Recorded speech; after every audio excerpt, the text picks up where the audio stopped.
Ladies and gentlemen, in today's fast-paced world, we are constantly surrounded by pressure, judgment, and conflict. People say things that hurt us, situations spiral out of control, and before we know it, we're angry, bothered, and emotionally shaken. But what if I told you that you have the power to never be disturbed by anyone again? What if peace wasn't something you searched for outside, but something you created within? This is the wisdom of Shi Heng Yi, a master not only of martial arts, but of mastering the mind. He teaches that inner stillness is not a reaction to a calm life. It's a decision made every day in the middle of chaos. To never get angry or bothered isn't about ignoring reality. It's about rising above it. It's about owning your power so completely that no one else's words or actions can shake your foundation. One of the most powerful teachings from Shi Heng Yi is the understanding that our emotions, especially anger, often originate from a fragile or inflated ego. Anger is not simply a reaction. It is a signal that something we identify with is being threatened.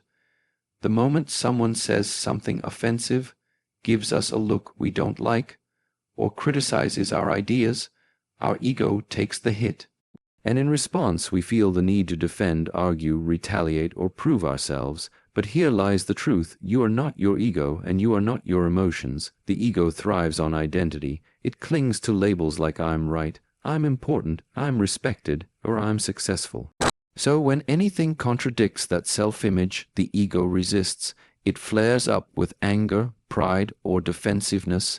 It reacts because its survival depends on the illusion of control and recognition.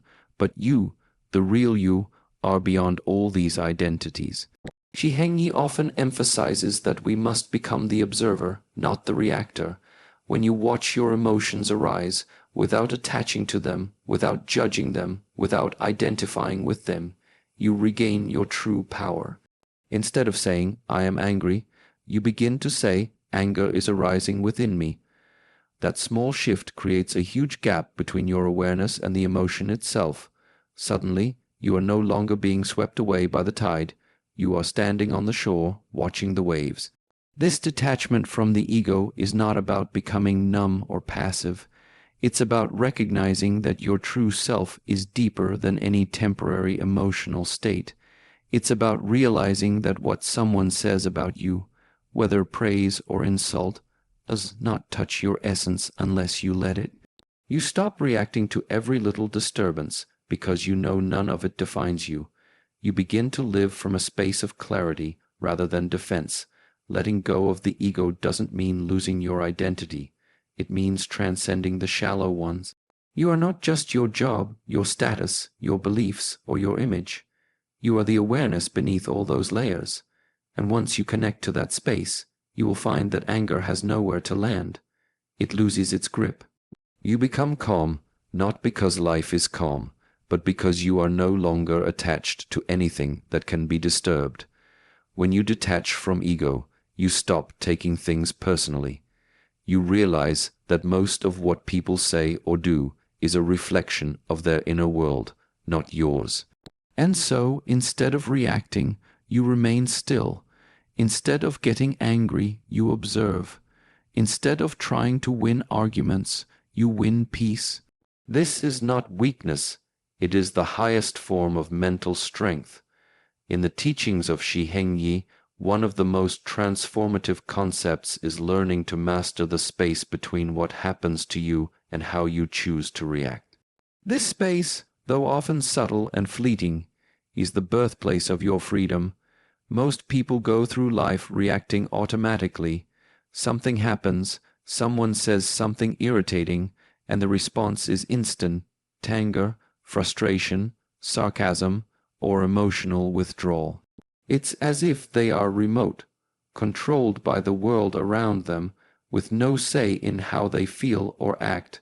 But a trained mind, a disciplined mind, knows better. Shi Heng Yi teaches that this space between stimulus and response is not just an empty pause. It is a moment of pure potential. In that space you can change your entire reality. You can shift from anger to awareness, from conflict to calm, from reaction to wisdom. This is the essence of mental self-mastery, not allowing your outer world to dictate your inner state. Think of your mind like a cup of water. If it's still and clear, you can see to the bottom. But if it's constantly shaken by every small disturbance, the water becomes cloudy. You lose clarity. That's what happens when you react instantly to everything. You cloud your judgment, you say things you regret, you act in ways that don't align with your highest self, but when you master that pause, you reclaim control, you gain clarity, you give yourself a chance to respond instead of react. This skill doesn't come by accident, it comes through conscious training. Shi Heng Yi often speaks about practices like meditation, mindful breathing, and physical discipline, not as rituals, but as tools to strengthen awareness. These practices extend the space between stimulus and response. They slow down the mind so that you are no longer a slave to impulse. They allow you to observe your thoughts, feel your emotions fully, and still choose not to act on them. Imagine someone cuts you off in traffic. The untrained mind flares up, yelling, honking, cursing. The heart rate spikes, the breath shortens, but the trained mind notices the anger arise, takes a deep breath, and lets it pass. It doesn't mean the emotion didn't show up. It means the person didn't become the emotion. This is the difference. Mastery is not about suppressing your emotions, but about noticing them without letting them control you. And the beauty of this practice is that it builds momentum. Every time you pause and choose a response over a reaction, you reinforce a new pattern. You deepen the groove of awareness in your brain. Over time, this space becomes wider. It becomes natural. You stop reacting to provocation, not because you've become numb, but because you've become wise. You've seen that every reaction is a choice, and you start choosing peace over and over again. Shi Heng Yi reminds us that your true strength lies in restraint. Anyone can explode when triggered, but it takes real power to pause, reflect, and choose a better way. The space between stimulus and response is where your transformation lies. Shi Heng Yi often emphasizes a truth that many overlook. The mind, like the body, is a system that requires intentional, consistent training.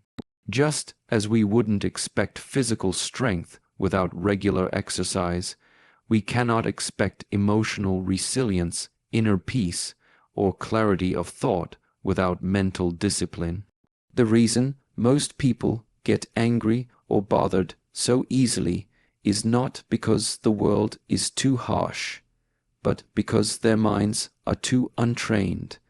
And just like an untrained muscle gives out under pressure, an untrained mind collapses under emotional weight. Training the mind begins with recognizing its nature. The mind is restless by default. It jumps from one thought to another, one emotion to the next. It clings to past regrets, obsesses over the future, and reacts impulsively to the present. Left unchecked, it becomes a chaos factory, constantly generating stress, doubt, and reactivity. But when you begin to treat your mind as a muscle, you take responsibility for its condition. You no longer blame others for your emotional state. You see that anger is not something others cause in you. It's something already within you that gets triggered, and that's something you can train. Training the mind is not a single event. It is a daily discipline. It is waking up and choosing silence over noise. It is taking 5 minutes to sit in stillness and observe your breath. It is noticing when your thoughts become aggressive, jealous, or judgmental, and redirecting them with patience and focus. It is becoming aware of what you feed your mind, the conversations you entertain, the content you consume, the thoughts you allow to repeat. Every one of these choices is a form of mental training. Shi Heng Yi often relates this to the discipline of the Shaolin temple. There, monks do not just train their bodies, they train their attention, their awareness, their ability to remain still in the middle of chaos. This training is rigorous, but it is also freeing, because once your mind is strong, you are no longer at the mercy of others' words or actions. You don't get thrown off balance by criticism or delay or discomfort. You stand steady, not because life has become easier, but because you have become stronger. And it's important to understand that mental strength is not about suppressing emotion or becoming robotic. It's about channeling emotion in a way that aligns with your highest self. A strong mind does not eliminate anger. It recognizes it, respects it, but does not obey it. A strong mind chooses the response that serves growth, not reaction. Just like a trained athlete doesn't move without awareness, a trained mind doesn't speak, act, or even think without purpose. Also, like physical fitness, mental fitness requires rest, recovery, and reflection. That means taking time away from distractions. It means choosing solitude not as isolation, but as a sacred space for recalibration. It means setting boundaries, not just with people, but with the endless information trying to pull your attention. Every notification, every argument, every comparison on social media is a test of your mental boundaries, and each time you say no, you are strengthening your mental core. When you make mental training a lifestyle, your baseline shifts. What used to trigger you no longer affects you. What used to bother you now becomes a teaching moment. You stop reacting from wounds and start responding from wisdom. You stop living on emotional autopilot and start living with deliberate intention. This is not something reserved for monks or masters. It is available to anyone who chooses to show up daily with discipline and do the inner work. One of the most transformative shifts in mindset, deeply echoed in Shi Heng Yi's philosophy, is learning to perceive difficult people and triggering situations not as enemies, but as mirrors. This means understanding that what disturbs us about others often reflects something unresolved within ourselves. When we feel angered, insulted, or emotionally affected by someone else's words or actions, our immediate instinct is to blame them. We label them as the problem. They disrespected me. They always provoke me. They made me feel small. But in truth, what causes our suffering is not what others do. It's how we interpret it through the lens of our own inner wounds. Seeing the mirror is a powerful but humbling practice. It requires honesty and a willingness to turn inward. When someone triggers you, ask yourself, what part of me is reacting? Why does this particular behavior affect me so deeply? What unhealed belief or emotional baggage is being poked at right now? These questions invite self-inquiry instead of outward projection. They shift your attention from the person in front of you to the lesson within you. Shi Heng Yi teaches that everyone we meet is a teacher, and sometimes the most difficult people are our most valuable ones. The rude coworker teaches patience. The controlling family member tests our boundaries. The arrogant stranger challenges our humility. These experiences, as uncomfortable as they are, reveal our limits and offer an opportunity to grow beyond them. But this growth only happens if we stop seeing others as the enemy and start viewing them as feedback. It's important to note that this doesn't mean accepting abuse or tolerating toxic behavior. Seeing the mirror doesn't mean excusing the actions of others. It means recognizing how we can grow from the encounter, regardless of the other person's behavior. For example, if someone's criticism deeply wounds you, it may be pointing to your own insecurities or your dependence on external validation. If you find yourself constantly annoyed by someone's arrogance, perhaps it reflects your own pride or your need to prove your worth. This awareness turns every conflict into a classroom. You stop reacting with blame and start responding with curiosity. You ask, what is this person teaching me about myself? And in that question, the emotional charge begins to dissolve. You move from reactivity to reflection, from judgment to self-discovery. When you embrace this mindset, life becomes less about defending yourself and more about refining yourself. You no longer get consumed by what people say or do. Instead, you thank them silently for revealing something you needed to work on. You begin to take ownership of your emotional responses, which is the first step to mastery. Shi Heng Yi reminds us that true strength comes from within, and that means being brave enough to look in the mirror even when what you see is uncomfortable. And perhaps most beautifully, when you view others as mirrors, you also begin to see their humanity more clearly. You realize that their pain, their anger, their dysfunction is often a reflection of their own suffering, not something directed at you personally. Compassion begins to replace resentment. Distance may still be necessary, but it's no longer filled with bitterness. Instead of fighting the mirror, you learn from it, and that learning becomes your liberation. At the heart of Shi Heng Yi's teachings is a profound but often uncomfortable truth. Much of what we suffer from arises not from reality itself, but from our resistance to it.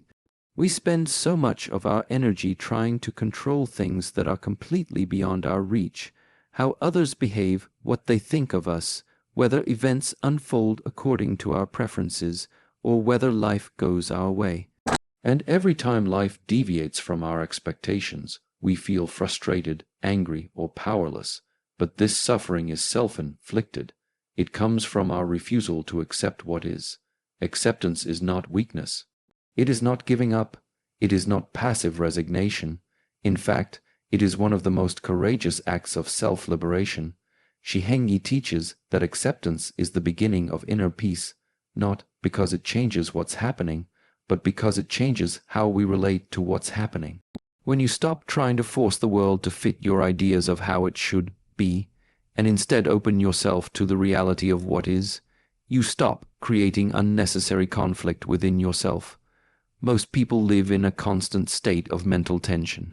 They want the traffic to move faster, they want people to behave differently, they want to control timing, outcomes, conversations, even the past. This tension creates stress, anger, anxiety, and a constant sense of dissatisfaction. But if you look deeply, you'll realize that the problem is not the situation. It's your attachment to how the situation should be. When you let go of that attachment, you release yourself from suffering. Shi Heng Yi often speaks about aligning yourself with the rhythm of life, rather than constantly resisting it. Like water, you must learn to flow around obstacles, not break yourself against them. If a person speaks rudely to you, you can't always stop them, but you can choose not to absorb their negativity. If a plan falls apart, you can't always fix it, but you can choose to adapt and respond creatively. Acceptance doesn't mean you don't take action. It means your action comes from clarity, not desperation or control. This principle is especially powerful when it comes to dealing with other people. You cannot control how others think, speak, or act. You cannot force someone to respect you, understand you, or treat you fairly. Trying to do so is like trying to hold the wind in your hands. It is futile and exhausting. But when you accept that people are who they are, and that their behavior reflects their inner world, not your worth, you stop giving away your peace so easily. Acceptance also applies to the past. So many people are trapped in anger and resentment over what has already happened, replaying events in their minds, wishing they had done things differently or that others had acted better. But the past cannot be changed. It can only be accepted, learned from, and released. Clinging to it is like dragging a heavy bag of stones through life. It slows you down, drains your energy, and keeps you locked in suffering. And just as importantly, we must learn to accept uncertainty. We don't know what will happen tomorrow. We don't know how things will unfold.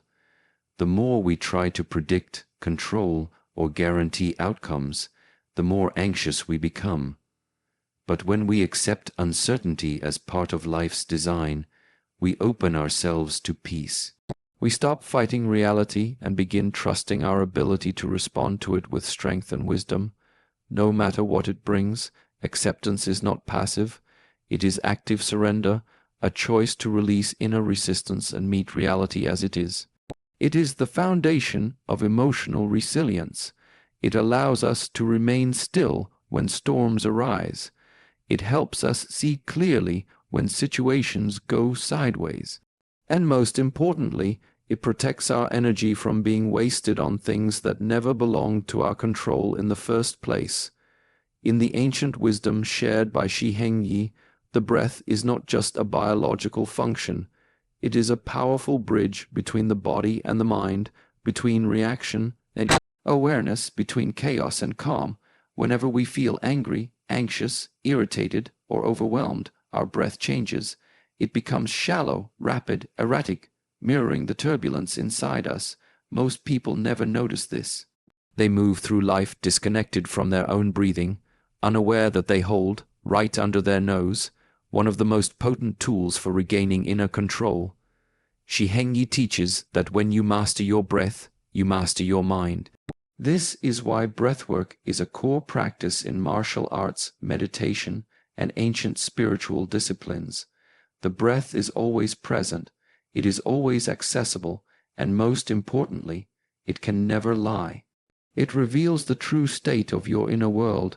You may appear calm on the surface, but if your breath is tense and shallow, your nervous system is on high alert. Conversely, when you consciously shift to deep, steady, rhythmic breathing, you send a signal to your entire system: we are safe.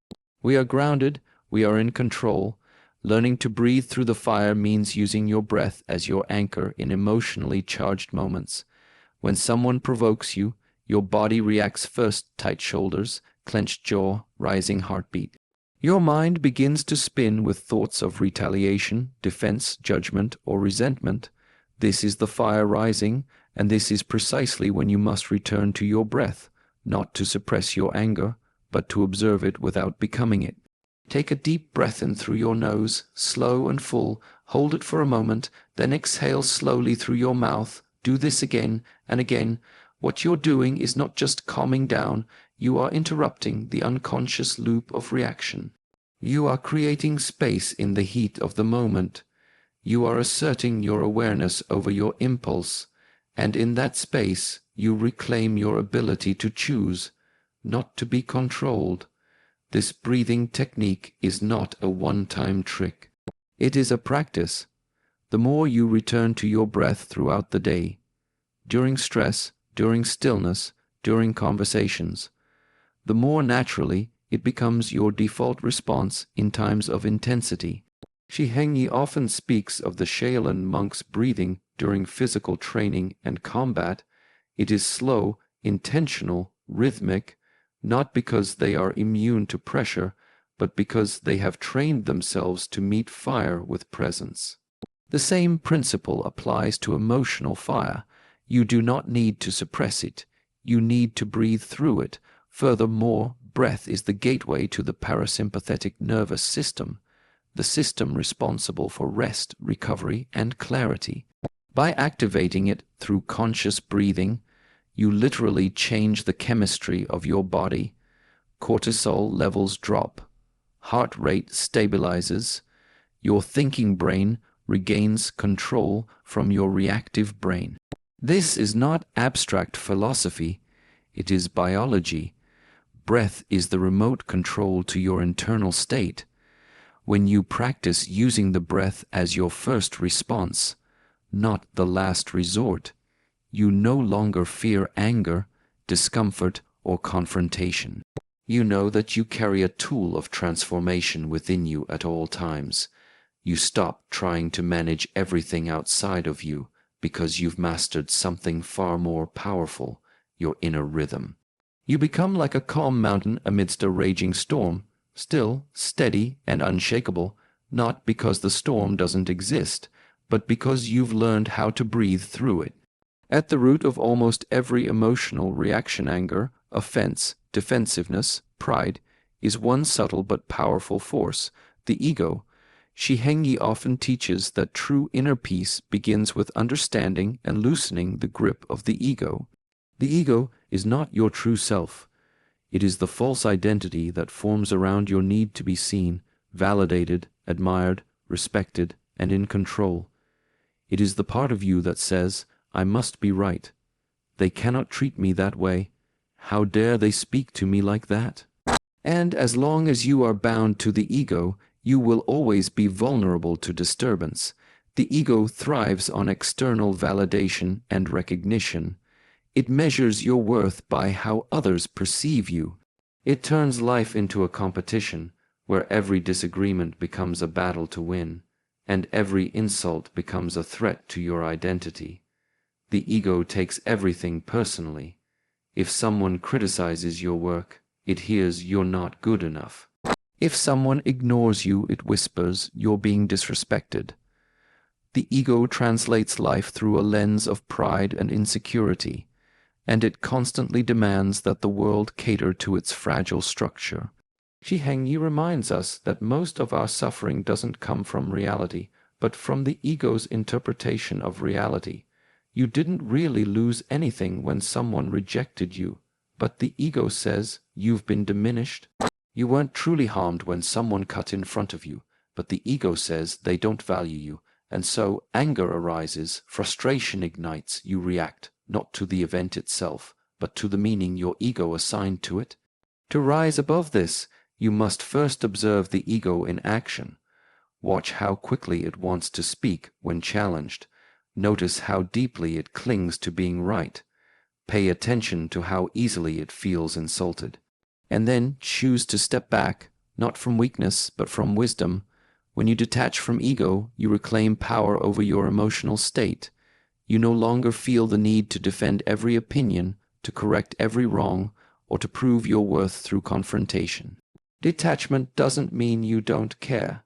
It means you care more about your peace than about your pride. It means choosing stillness over being right, choosing understanding over control, choosing presence over performance. This shift in perspective turns the entire landscape of your life. You begin to see people for what they are: human, flawed, struggling with their own egos, not enemies, not threats, but reflections. And because you no longer need them to validate you, you can interact with them from a place of freedom, not tension. Shi Heng Yi often uses the analogy of water. Water does not resist. It does not argue. It does not demand that the rock move, it simply flows around it. When you detach from ego, you become like water, flexible, adaptive, yet powerful beyond measure. You are no longer stuck in mental battles. You no longer get caught in emotional traps. You become rooted in your true self, not the image the ego created, but the deeper awareness that watches calmly, that chooses wisely, that responds instead of reacts. And it is from this space that true mastery begins. Because once the ego no longer runs the show, you stop living for applause or approval. You stop being shaken by criticism or praise. You realize that your peace was never dependent on how the world treated you. It was only ever compromised by how much power you gave the ego in the first place. In a world full of noise, chaos, and unpredictability, your greatest strength will never come from dominating others, winning arguments, or controlling what happens outside of you. Your greatest power is the inner stillness that allows you to walk through fire without being burned, to be surrounded by storms and remain unshaken. Shi Heng Yi reminds us that peace is not something we find by changing the world. It's something we uncover by transforming ourselves. Through discipline, mindfulness, humility, and deep self-awareness, we learn not how to escape life's challenges, but how to meet them with grace, with clarity, and with power that comes from within. The goal is not to be emotionless. The goal is to be free. Free from being a prisoner to every insult, every delay, every unfair word or moment, and that freedom doesn't begin in the outside world. It begins the moment you decide, I will no longer allow anyone else to control the peace within me. Master your breath, train your mind, watch your ego, embrace each moment as a teacher, because in the end, it's not about never being bothered. It's about becoming someone so grounded, aware, and intentional that nothing can disturb your peace unless you allow it. And that, truly, is the essence of mastery.